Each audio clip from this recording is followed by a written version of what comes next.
Hello guys, this is going to be a redo to What If Deku was Monsters from Evolve, because I did love that series. I honestly did. I liked where I went with it, but I feel like I have a little more freedom now that I have a direction to go in.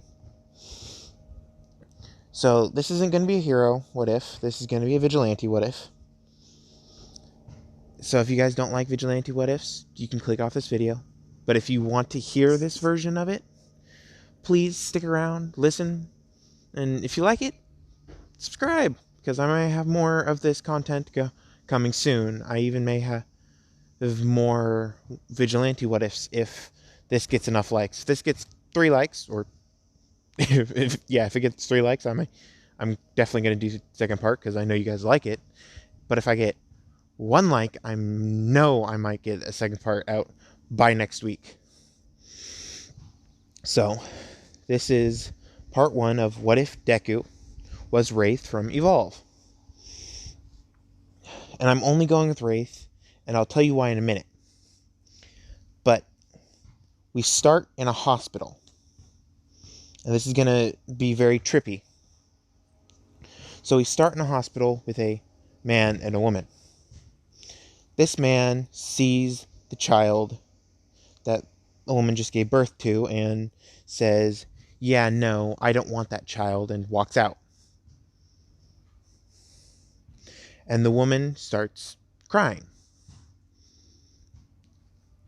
because she now has to choose between her baby and her husband. And since she needs the medical treatment, she can't get a job and support the child while seeking out medical treatment for an illness she has. So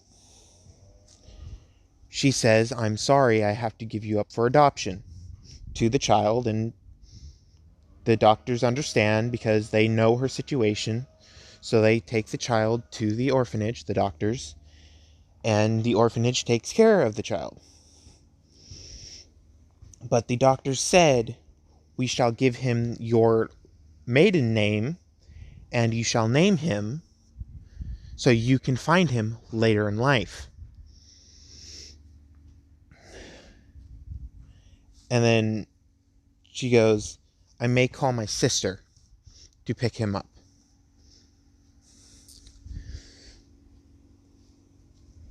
And that's when a doctor comes in with the birth certificate and tells her to fill it out.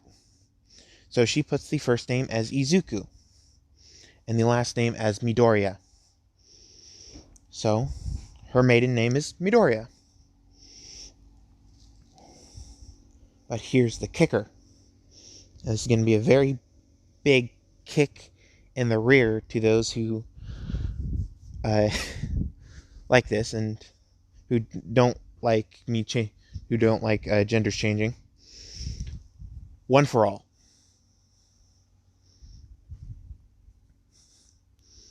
was able to keep her sister, because I'm changing the gender of the One for All and All for One quirk holders' original gender, and he was able to keep his sister alive, and his sister is thriving as a hero. And One for All is a vigilante in this one. So, and she's currently sick right now, and she doesn't know how long she has left, but after she fills out the paperwork, she calls her sister. I forget the name of One for All's sister, or not sister, brother. I forget his name, because I think it was said. I don't know. I'm just going to call her the first holder. So the first holder picks up and asks, "What is it?" And One for All starts crying, saying that her husband walked out on her if she kept her son, and that she needs the money from her husband's job to get treatment for her illness. And the first holder immediately knows what One for All is going to ask, and she says, "I will be right there." And when the first holder gets there, she asks, "What is the name of the child?" And I'll go pick the child up and adopt it. So the first holder gets the name and gets what orphanage it was supposed to go to. And when the first holder gets the orphanage, the kid's gone.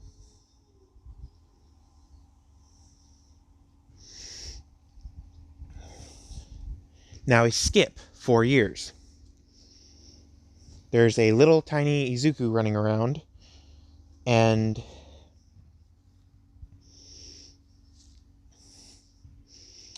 they have found out that the vigilante, One for All, has been going around and taking hero quirks. And everybody's getting pissed off at this vigilante, except for some people who know what these heroes have done.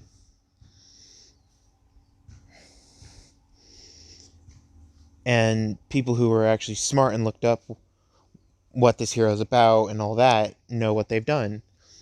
So it's the day before Izuku's 4th birthday, and Izuku wakes up and screams out in pain, and his caretaker, the caretaker / doctor, runs in the room and asks what the problem is. And Izuku says, "Doctor, my back hurts." And the doctor walks up and looks at Izuku's back and sees little protrusions out his back. And the doctor goes, "It looks like either you have a mutation quirk that is finally growing in, or your quirk is manifested to where you grow more limbs." There's a difference, because there are some heroes that when a limb is chopped off, they can grow a new limb, but it can't grow in the same spot. So if they have an arm, if they get chopped off right in the middle of their forearm, a new section can come off slightly to the side and then be replaced into that section. It cannot grow exactly where it was. So they can't regrow limbs. They can grow a new limb, kind of. So, when the doctor sees this, the doctor takes Izuku to another doctor who's in this facility, and the doctor checks his quirk and says his quirk is called Evolved, and says that Izuku's no longer a human, he's a higher life form. And Izuku's completely confused on that. And ever since he's been alive, he's been able to see. But the doctors don't know that. They just think that he's using sound to see, because his eyes are completely covered. If you've seen All for One in images from the anime, that's what he looks like. The potato head, the potato top of the head, and all that. Yeah, that's what Izuku looks like right this second. Without the scarring, it's just a flat head, no scars. So he thinks he's seeing perfectly fine, but the doctors know that he's basically blind because he has no normal eyes. And then the next day rolls around, and Izuku's arms are fully in. So he has 2 sets of arms. Like if anybody has seen Jujutsu Kaisen, how Sukuna looks before he was killed and all 20 of his fingers were cut off. Well, all 16 fingers and 4 thumbs, but all of his fingers were cut off. That's what he looks like right this second. He has arms on the back of his shoulders and arms in the front of his shoulders. So he has 4 arms, and he's using them like he's had them his entire life. And now his IQ has shot through the roof. That his mutation has grown in.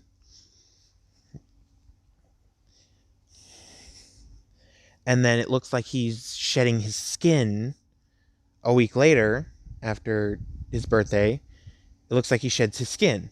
So now that all of his normal skins come off, he's as pale as snow. He has longer fingernails. From the top of his nose all the way to the back of his neck is bare skin. There's no hair. And they see that his muscle mass has condensed. So his arms, his legs, his entire body has gotten smaller, but he's 5 times stronger than he was.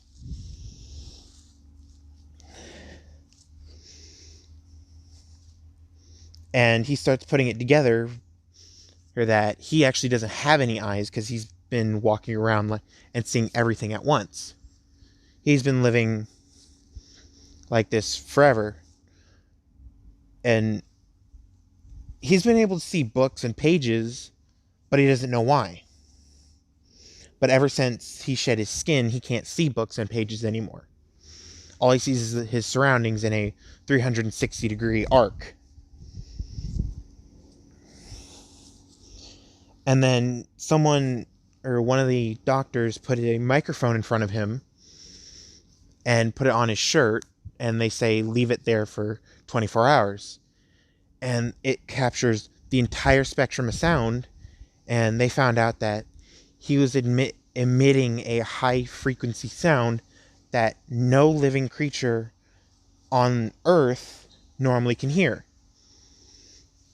But he uses it for echolocation, like bats do. So he's able to move around like a normal person.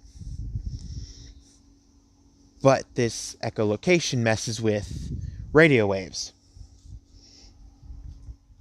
And they didn't know this until they started using walkie-talkies on a scouting mission that he was supposed to do.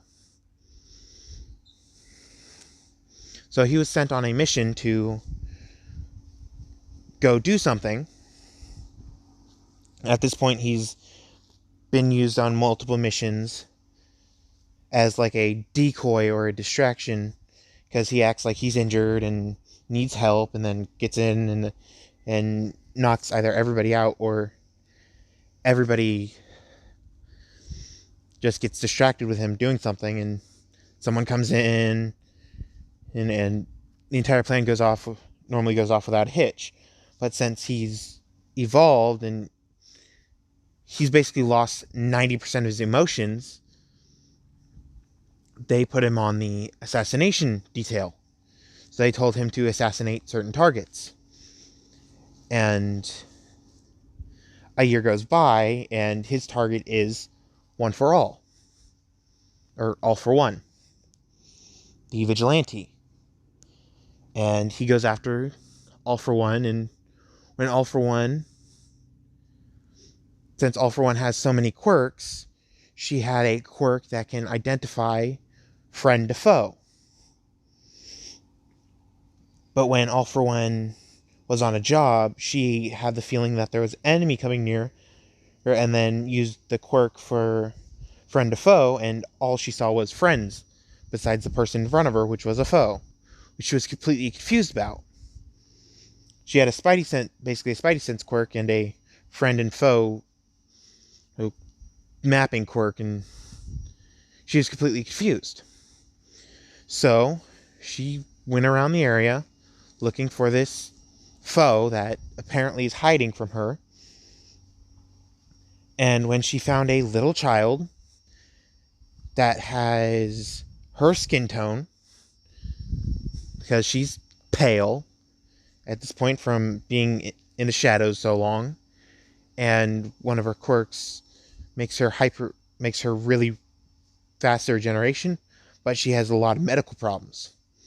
Like her vitamin D goes through the roof of consumption. All of her vitamins get depleted really quickly because of it. So she has to take supplements, and she still has skin problems and other problems. But she doesn't feel it because all of her pain receptors and all that were cut off when her original body was basically torn apart. And now she has a body again, but the hyperregeneration didn't regrow her pain receptors. So when Izuku knew that All for One is coming near him, he acted like a child again. Like the child he needed to act like. And when All for One got near him, she asked, "What is your name?" And he said, "Izuku Midoriya." And she started crying. Because she felt the danger from him, but also wanted to run up to him and hug him and say how much she's missed him. So she starts crying, and one of her quirks activate, one of the quirks that she has linked to her sister that shows emotional trauma. So her sister immediately wakes up and runs to One for All, or All for One. So she gets there and sees this child walking towards All for One, and All for One says, "Stay. I know you don't want to listen to me, but I need to tell you something." And she's still sobbing, and it's really hard for her to get this out, but she goes, "I'm your mother. I'm your biological mother." And the sockets and muscles, the muscles around the eye socket, which you still see the eye socket a little, expand, showing that he's surprised. And it stretches a little, showing that he's surprised. Then he asks, "What is your name?"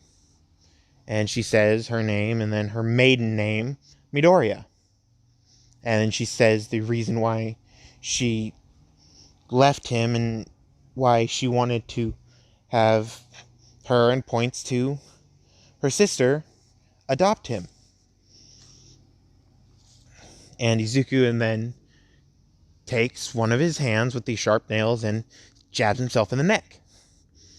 And All for One freaks out, thinking that he just killed himself because of the truth. And then his hand pulls out a little device. He drops it on the ground and stomps on it. And then he jabs himself in the other side of the neck. Pulls out a device and drops it on the ground and stomps on it. And he goes, "Okay. Now before I go with you, I need a doctor." And then falls on the ground. And One for All, or All for One, runs up and gives him a quirk. The hyperregeneration.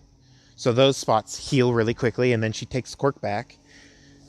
And he's still really pale because of his wraith skin, and 2 days later he finally wakes up, and he has amnesia of what happened because of the traumatic trauma that he did to himself. And now he's the friggin' smart kid that has the power of 10 men with the 4 arms of Sukuna and the sensing abilities of Wraith, with the basically eyesight of a Byakugan. That's how good his echolocation is, basically. So When he woke up, he saw that All for One is stuck in another room talking to someone, and he hears the entire conversation. It's about him. So he walks out of the room and says, I know you want to know what happened to me, but what I think I did yesterday, because I still hurt from it, I think it caused myself to have amnesia. And All for One understands, because she's had to do self-harm to activate and deactivate quirks before, and she's had splotches of amnesia. And she asks, what is the last thing you remember? He says, the last thing I remember is my second birthday. And he goes, I think it was my second. And then he says, was I born on this day, this time, and here? And One for All says, yeah, you were. How do you know? He goes, the people who were taking care of me told me when I was born, where I was born, and said my mother was dead. And my father left me to rot in an orphanage.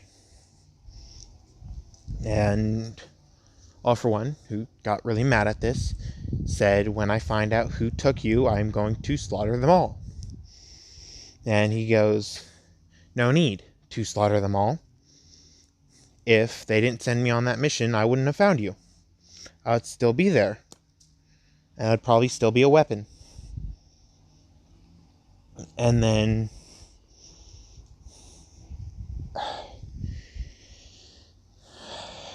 after like 3 years of him living with All for One, the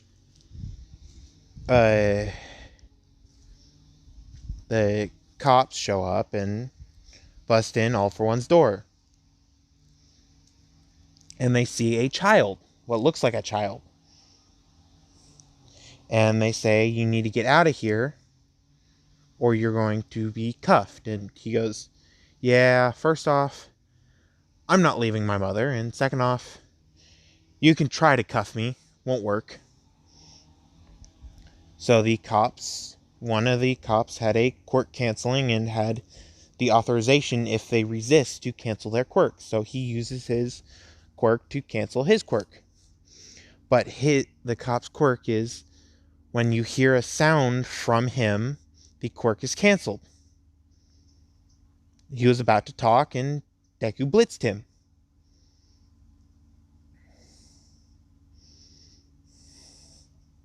And punched him in the face. Really hard, knocking him out. Because he does have respect for cops, but he just doesn't like some of them. Like the crooked cops, he hates them. So he walks out of the building and walks straight to one of the detectives and asks, are you Naomasa? Suguchi Naomasa. Or Naomasa? I think it's Suguchi. You guys are going to have to correct me in the comments. But remember, I cannot read Japanese. So please, put the way to say it next to it so I can read it. And the cop says, yes, I am. And Deku pulls out basically a police report and says, look at this before you take my mother into custody. And the police report is of the crime scenes and all the things that have happened at the One for All, or All for One, in crime scenes.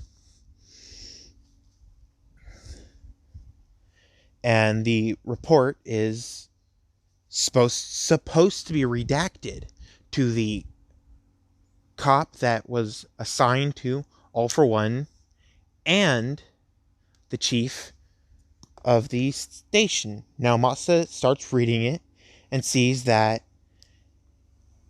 All for One only kills in self-defense, but otherwise steals the quirks of villains and heroes that have done bad deeds. He reads this and tells all the SWAT members that are under his control to get out of the house, and he walks into the house and bows to All for One and says, "I am sorry. I would like you to come to the station to give a report of why our police station has been tricked and we need to solve our crisis before we can do any more cases."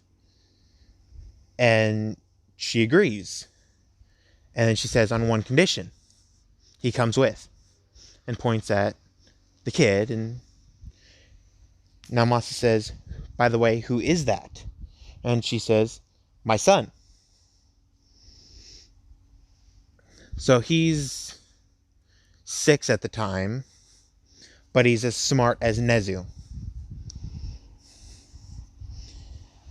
So he hacked into the police station to get that stuff. So he's the only one who's done illegal activity. And then All for One says, "If you're going to ask me how you got that information, I don't know. It just showed up at my front door." And now Masa looks confused. And oops, alarm! It's noon.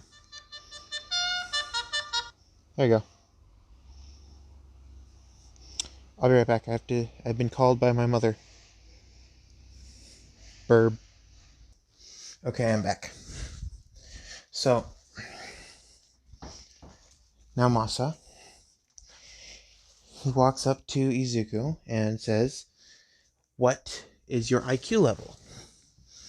And Izuku formally says, "My IQ is higher than the principal of UA." And now Masa, who knows that Nezu is not a public figure and pretty much only Heroes knows about him, asks, "How do you know who the principal of UA is?" And Izuku pokes himself in the wrist, going, "Damn it, damn it, damn it. I forgot that's not public knowledge." And he goes, "I've been searching up quirks and how to better and defeat quirks. And I came across this quirk saying, or this article saying that there was a quirked animal and that it was tested on and how vile we were against it." And now Masa says, yes, that is a article, but it was redacted and it was hidden away. How did you find it? And then Izuku goes on to his Google, and his computer types in Google article of quirked animal. And the first link that shows up is a military link. And now Masa sees this and asks, "Why is there a military link showing up first?" And Izuku says, "I don't know why it shows up first. It's just there first." He's playing off like he's stupid or something. But he's just told now Masa that his IQ is over 248. Since Nezu's quirk is high IQ, he's just told now Masa that his IQ is higher than Nezu's. So now Masa goes, "Okay, you're coming to the station. I'm asking you the questions instead of her," and points at his mother.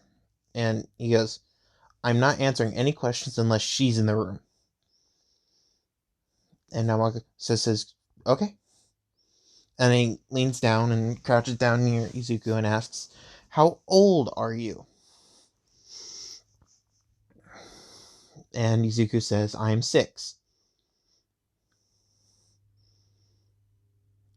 And seeing how Naomasa crouched down, he gets a flashback of one of the scientists and gets in a fighting stance instinctively. And One for All seeing this, or All for One seeing this, immediately goes up and hugs Izuku and says everything's okay. You're not there anymore. Because he's been slowly getting flashbacks of when he was in the facility and what they did to him.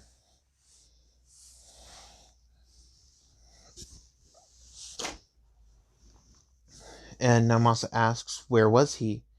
And All for One says he was at an experimentation facility, and it took me 5 years to find him. I've only had him for 1 year. I've only had him back for 1 year, actually. Then Naomasa says, what do you mean back for 1 year? And then she goes, this is my biological son. And if you want to test my theory on that, you can even ask my sister, also known as the number one hero. And Naomasa, who knows the number one hero, and knows that Naomasa would be the first one sent out if they had to capture her, All for One, says, okay, I'll call her right this second and get the story. So he gets filled in on the story, and he then sends all the cops back to the station saying that give a report of All for One not being here and only a child was. And that he's questioning the child now. Because none of them saw All for One. The only one who saw All for One was Izuku and Naomasa. Because Izuku directly talked to Naomasa and basically knocked out the entire SWAT team. So before they could even get a glimpse of All for One, he's knocked them out. And he claims that the child's quirk was out of control and he was just defending himself on the report. So when the chief sees the report that the intel was faulty and there was a child whose quirk was going crazy and was a potential target for All for One, so now Masa left him with a emergency contact for the closest police officers. He just clicks a button and the closest police officers find him and help him if he gets attacked by someone. And the chief goes, okay, that makes sense, and takes the report for face value.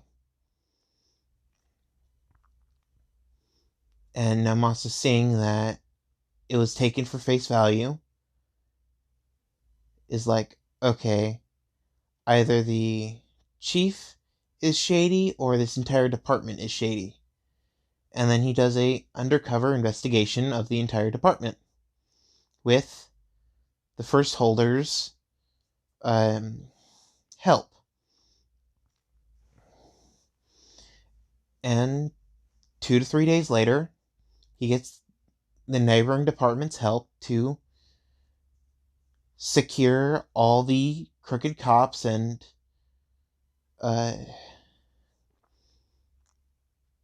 basically root out the snakes of this department.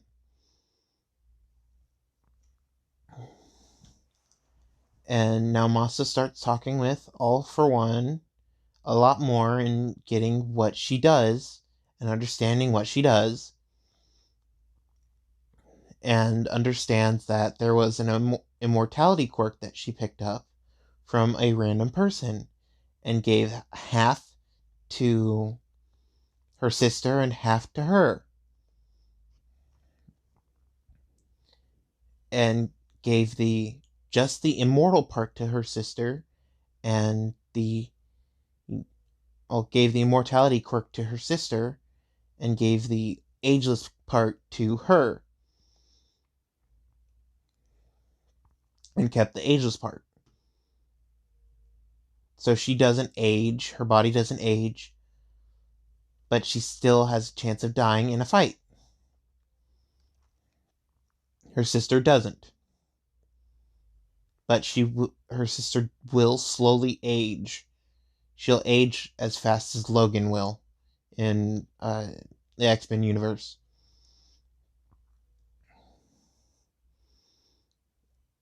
And now Masa, knowing all this, is now the uh, uh, head of the police department in that area of Japan. So now that that area of Japan has a new police department, each time there's an attack from a vigilante, they go in depth and see what the surrounding looks like, and they have a person with a quirk that sees the past looks, and if they see All For One, the number one vigilante right now, at all through it, they just write it off as self-defense, and they need a statement from All For One, because they know the motive of All For One. And when there's these heroes that have been killed from All For One, they say, All For One, you need to come in and say your side of the story, because we have heroes and civilians claiming that you attacked first. And All For One comes into the station every time that he does an act of self-defense and says her side of the story. And every time she goes out now, she takes Izuku with her. And she has Izuku as a decoy, his ability, and if she gets in a pickle, she has him abduct her with one of his other abilities. And then if he gets attacked and she's currently on the ground, knocked out or in a serious situation, he has a berserker skill, Supernova.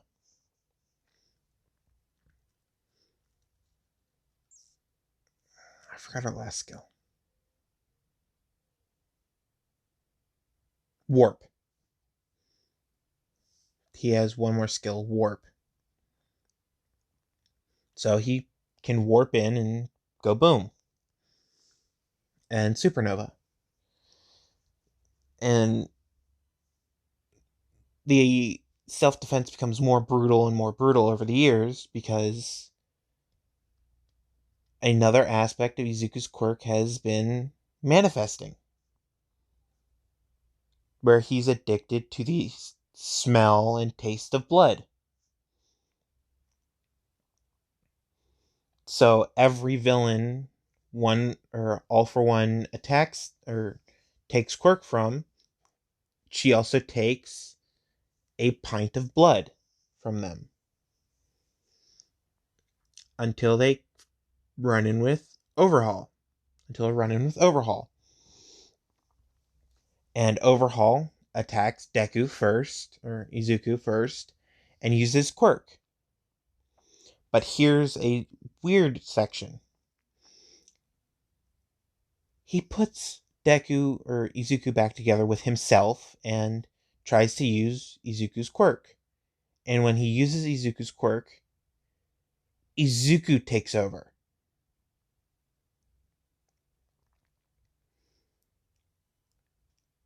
And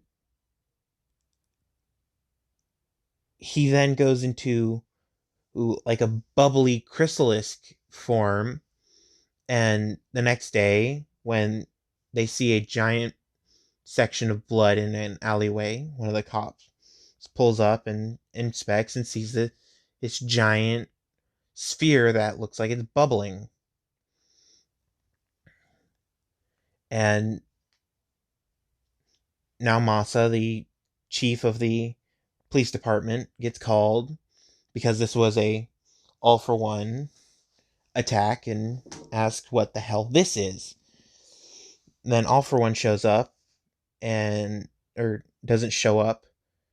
He sees all for one in the corner just sitting there sleeping. And no one has seen her at this point. He says, "Block this area off. I'll look myself. I'll be the first one in contact with this thing." And they block it off. They close it down. They quarantine the alley just in case this thing is very dangerous. He walks over to All for One, and by this time, All for One and now Masa have been dating. They've gone out once or twice, and they really like each other, so they've wanted to go out more, but their jobs and personalities, or no, their jobs are very difficult to bend around. And he goes up to her and shakes her awake. And I think now Masa had a quirk in um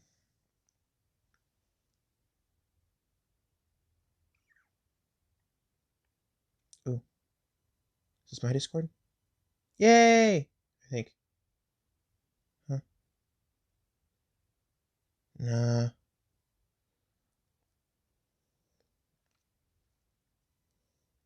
You guys need to join my Discord. But now Masa shakes her awake and she wakes up, then he asks what the hell that is and points to behind him. And it's starting to bubble slower and slower. And it's starting to glow and puff up like it's about to pop. And All for One, All for One sees that it's about to pop and shields now Masa. It goes pop, and it sounds like a big explosion.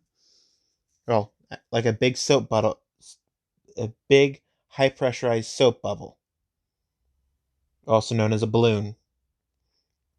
It sounds like a very big balloon going pop. And when it goes pop, Izuku falls down and is passed out. All for One runs over to him and shakes him awake, and he wakes up, and he actually has eyes now. And he gets scared of Naomasa because he feels this, or no, he doesn't feel.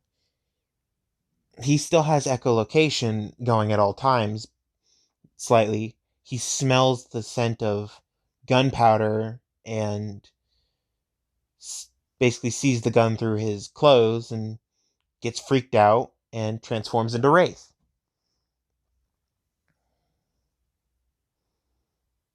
And disappears. Well, his decoy runs off, but he disappears and goes on top of the roof and runs into the forest. All for One sees this and starts freaking out, like, where did my baby go? Where did my baby go? Because by this time All for One has gotten a lot closer to Izuku. And Izuku's now in the forest, shivering and wondering what's going to happen to him, because he doesn't want to be in that hellhole again, because he got all of his memories back and remembers getting shot multiple times, the pain reduction therapy, all this stuff that happened to him that was traumatizing. He's in the woods and he's like, I need a home. So, on instinct, he activates Overhaul's quirk and touches a tree. The ground and like 10 trees around him break apart. Then he thinks, oh, house. And a pristine wooden cabin shows up out of nowhere. And he walks in and starts calming down. And then he starts thinking, where the hell did this house come from and what the hell did he do? Then he thinks back to before the all the memories came back, and he's like, oh yeah, I now have a new quirk. And then he hears a voice in his head going, what the hell happened? Why am I here? Then Izuku's like, great, I got a little guy in my head. Then he put his hand up to his head and his head blew up. Then reformed and a little overhaul showed up on his shoulder as a bird, as a crow to be more exact. And he rearranged Overhaul's mind and memories with the Overhaul quirk to serve him and him alone. And Overhaul is now a bird. And Izuku, still having Overhaul's memories, sees this little girl known as Eri, and he sees that Overhaul was supposed to take care of her. And so he walks to the Chisaikai headquarters, because I'm making this show up a little bit early. He walks in and he puts his hand on the leader of the Yakuza, blows him up, and then he reforms with all of his organs intact. He wakes up and sees this kid with a crow on his shoulder. And he freaks out and asks what the hell is he doing here? And he says, I'm fixing what Overhaul did to you. And the old man says, how long has it been since I've been asleep? And Izuku says, I think Overhaul did this to you 5 years ago?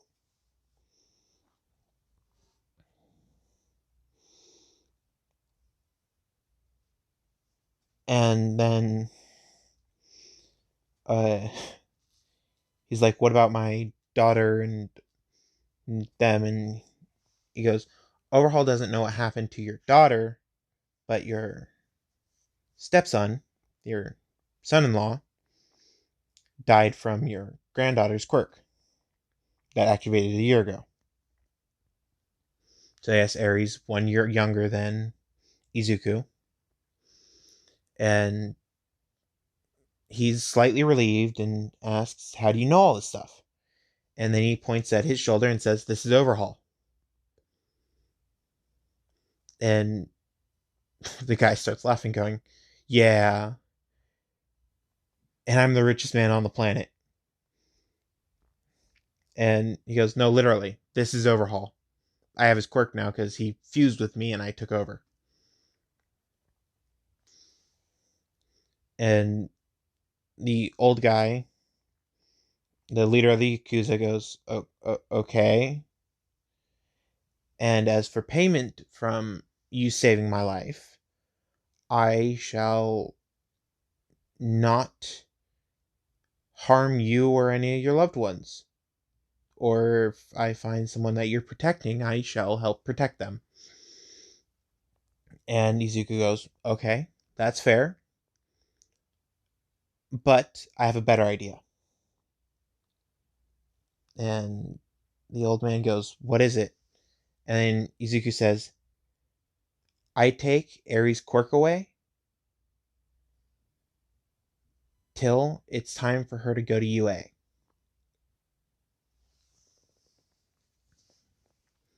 And once Eri's the age to go to UA, I give her her quirk back.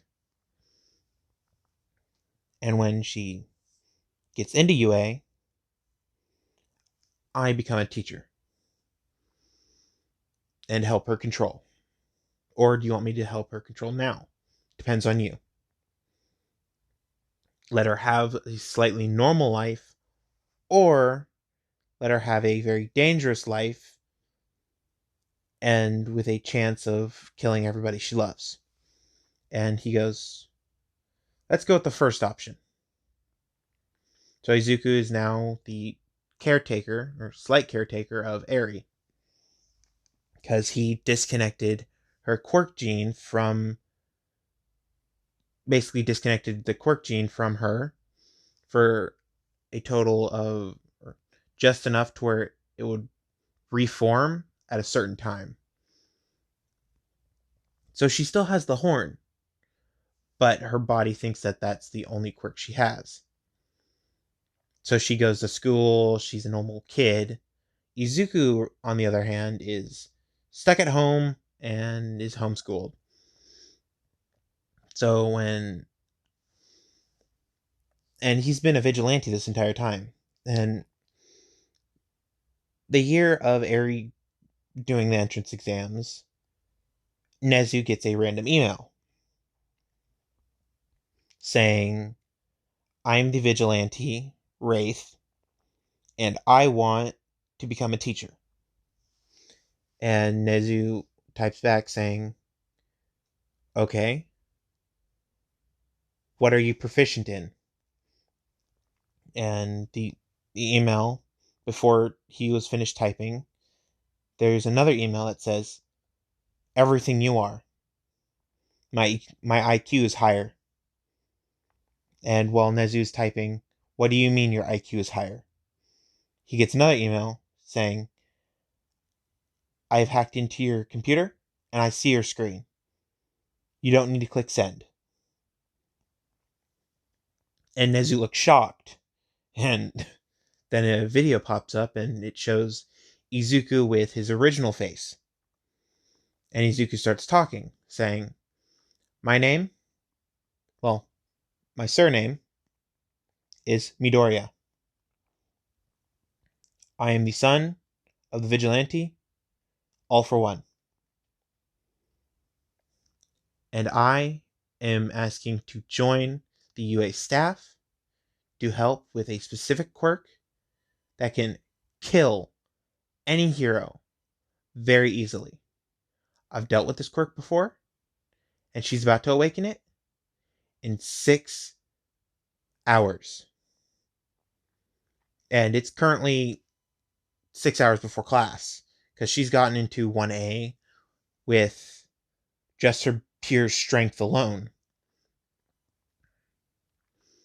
And Nezu says, which student? And Izuku says, Eri Yakuza. Because Eri is part of the Yakuza family. And Nezu looks back at his files and sees that there is a Eri Yakuza in 1A. And he goes, let me ask again, what are you going to be teaching? And Izuku, who's never met Bakugo, who's never met anybody in this class, says, I shall be teaching quirk control and quirk fighting. And most of them are probably going to doubt my strength, so I already have a plan for that. I have my entire teaching schedule already worked out, and Nezu sees a new email popping up, or new video, or new email popping up with a calendar scheduled out. And yes, the LOV is still a thing in this AU, but it's mainly to kill the first holder and to stop new and stronger heroes from emerging. But so while they're still on video call, All for One walks into the background and bows and greets Nezu and says, my son is 1 year older than Eri, and we've been working with the Yakuza for the last, it's a college in this one. So he's 19, Eri's 18. He met Eri when he was 7, Eri was 6. So, All for One says we've been working with the Yakuza for the last 11 years, getting them on the right track, and now they're not doing any shady business. But they still have shady business partners. And Nezu goes, true, true. They haven't been doing anything shady or even thought of doing anything shady, which is strange, but we got used to it in the last 7 years, so sure. You can be the quirk trainer for class 1A. And Deku says, thank you, sir. I'll show up in 1 hour. And at this point, Deku is the same size as Shoji from uh, uh, Canon, and looks looks like he's a miniature Endeavor. So he's the same height as Shoji and same build as Endeavor. So when he arrives by jumping. And when he arrives, Nezu greets him at the front gate, and Nezu says, it's going to be a pleasure working with you. And Izuku goes, no, the pleasure is all mine. Hi, Leo. Hey, you're being a butt this morning. Why were you on Mom's car?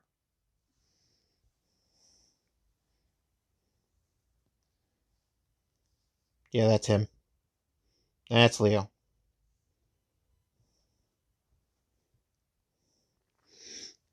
Anyway. No, my blankie. There you go. That's your blankie. Lay down. Lay down. Lay down. My blankie. Lay down.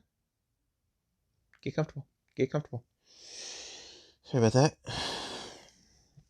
But, and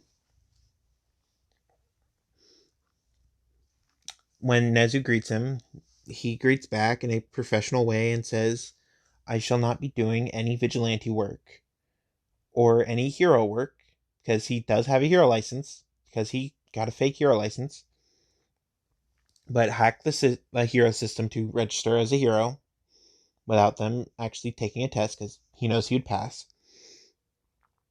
He is basically in the system a legal hero, but no one knows that. And when Nezu says, what do you mean hero work? He pulls out a hero license and says, check the system. I'm a legitimate hero. So Nezu pulls up his phone, takes a picture of the barcode on his hero license, and sees that he's a legitimate hero in the system. And Nezu says, I didn't know you were a hero. And Izuku says, I've taken the test on my own time, with my own rules, and they were 5 times harder than the normal test. And I passed with flying colors. And Nezu says, that's not how that works. And he goes, if you saw how hard it was, you would think I was crazy. And Nezu goes, okay. So Nezu leads him to the 1A room, and he walks in and he sees Shota Aizawa on the floor and asks, so Eraserhead, what are we going to do first? The test with the fake expulsion, or the test with the real expulsion? Aizawa looks at him like he just grew another head, and he goes, I know what you've done for the last few years in 1A, and I'd have to say that's a really good idea. There's only one person that I say that you cannot threaten to expel, because if you expel her, she has a very high chance of losing control. And Nezu fills Aizawa in on Eri's quirk. And when Eri shows up, she sees this person she hasn't seen what she thinks over 11 years, but he's been in the background her entire life, ever since they met. 11, no, 12 years. 12 years, sorry. So she runs up and hugs him and says, "It's been a really long time. I never caught your name." And he's acting like a longtime friend and says, "It's good to see you again, Eri."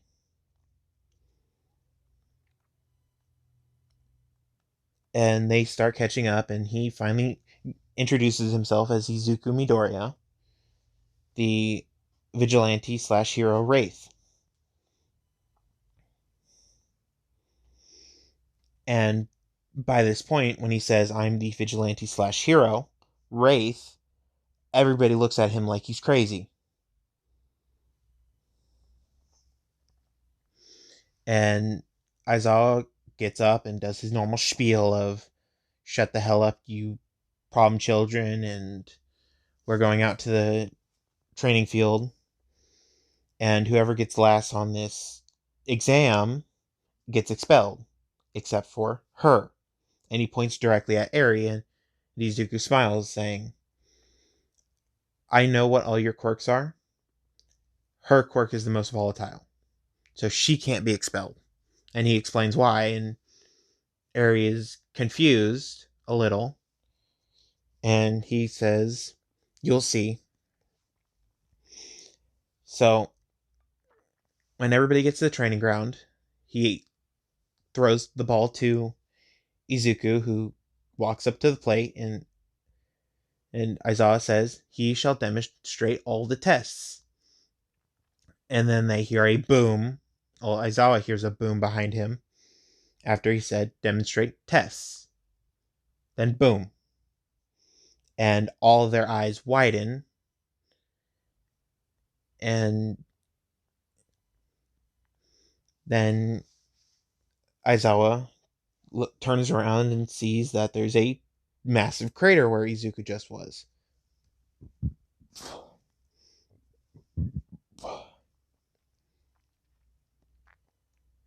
Because of the explosive pressure of his strength. And All Might, who's currently watching from the corner again,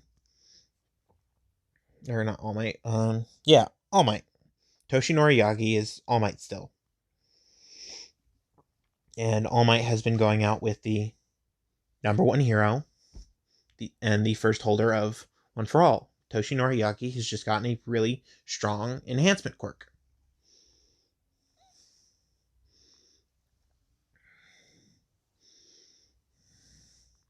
And his quirk is called, the Strength of the Forge. The Strength of the Forging God.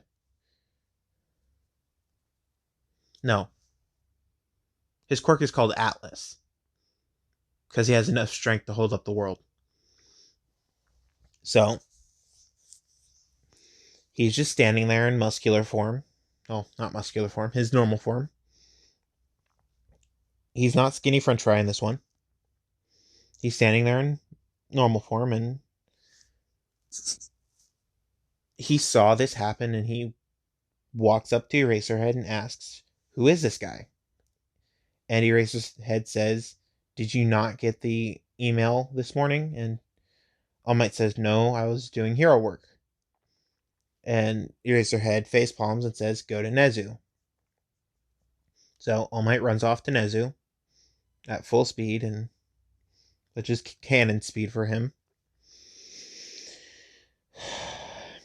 This is going to be really strange. But once Eri steps into the circle, she feels hot, like she has a fever. And when Izuku sees that her horn is growing, he tells Aizawa, "Cancel her quirk now." And Aizawa looks at him strangely, And this is after he tossed the ball to her. Then he saw the ball crumble into dust, and he's like, oh crap, this could be bad. Then he canceled her quirk. She falls on the ground limp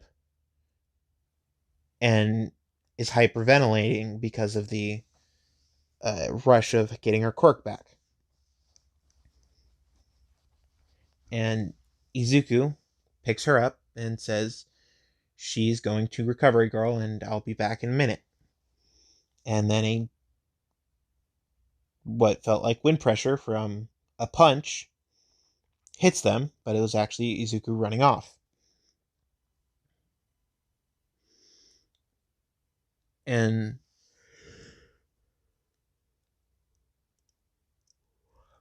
at Recovery Girls, Izuku walks in and says, Recovery Girl, do you have the necklace that I gave to you?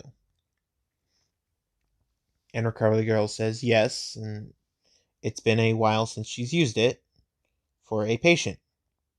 Izuku says, I'm glad you've used it and tested it out to thoroughly make sure it works, but we need it now, and this is what I made it for.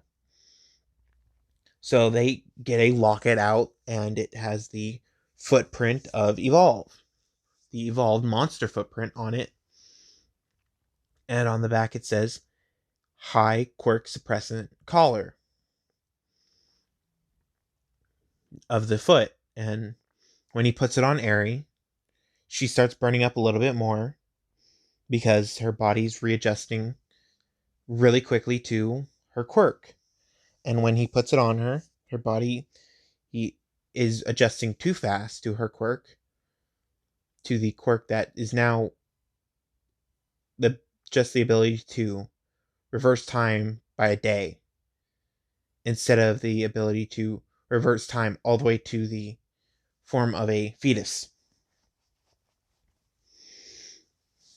So, Recovery Girl uses her quirk and heals Aries' body that's currently killing itself. And after an hour of Recovery Girl constantly healing, waiting like 5 minutes, healing, waiting 5 minutes, healing Eri, she slowly calms down and is adjusting to her quirk. And Izuku by this time is already back out in the field and watching the other people do the tests. And the scoreboard shows up and it shows Eri as last place, but with a green outline around it of the safe. And then Aizawa says the only person that has a chance of getting expelled is Mineta. And Mineta right now is second to last. And Mineta goes, what do you mean I have a chance of being expelled? In his scared pervert way. And Aizawa says, if you do what you did in the locker room again, I'm expelling you for sure. And Mineta asks, what did I do in the locker room? Flashback to locker room. Deku is currently standing at the entrance of the locker rooms, and he hears Mineta saying, look, there's a peephole that the seniors left. Deku walks into the locker room, grabs Mineta by the head, and asks him, what the hell do you think you're doing?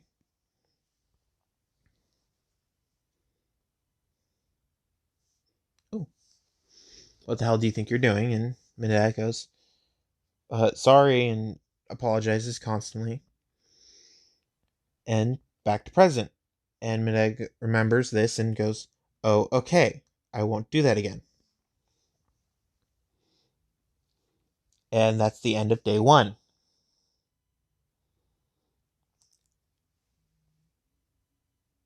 On to day 2. Izuku arrives at UA and gets socked in the face. I'm going to leave it there.